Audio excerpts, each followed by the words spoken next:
ಬೆಳಗಾವಿಯಲ್ಲಿ 400 ಕೋಟಿ ದರೋಡೆ ಪ್ರಕರಣಕ್ಕೆ ಟ್ವಿಸ್ಟ್. ಗುಜರಾತ್ ರಾಜಕಾರಣಿಗೆ ಸೇರಿದ್ದ ಹಣ. ಆಡಿಯೋದಲ್ಲಿ ಹೆಸರುಗಳು ರಿವೀಲ್.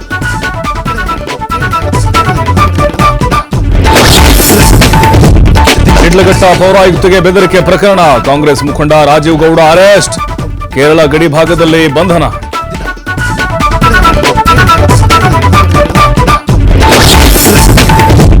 ಮನ್ರೇಗಾ ಬದಲಾವಣೆಗೆ ಸಿಡಿದೆದ್ದ ಸರ್ಕಾರ. ನಾಳೆ ರಾಜಭವನ್ ಚಲೋ ಮಾಡಲು ಸಜ್ಜು. ಅತ್ತ ಬಿಜೆಪಿಯಿಂದಲೂ ಹೋರಾಟಕ್ಕೆ ಪ್ಲಾನ್.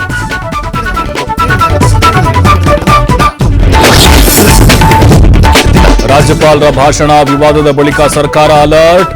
ಇಂದಿನ ಗವರ್ನರ್ ಸ್ಪೀಚ್ನಲ್ಲಿ ಸರ್ಕಾರದ ಸಾಧನೆಗಳ ಅಳವಡಿಕೆ. ಕೊನೆಗೂ ಭಾಷಣ ಮಾಡಿದ ಗೆಹ್ಲೋಟ್. ದೇಶಾದ್ಯಂತ 77ನೇ ಗಣರಾಜ್ಯೋತ್ಸವ ಸಂಭ್ರಮ. ದೆಹಲಿಯಲ್ಲಿ ರಾಷ್ಟ್ರಪತಿ ಮುರ್ಮು ಧ್ವಜಾರೋಹಣ. ರಾಜ್ಯದಲ್ಲೂ ಕಳೆಗಟ್ಟಿದ ಸೆಲೆಬ್ರೇಷನ್.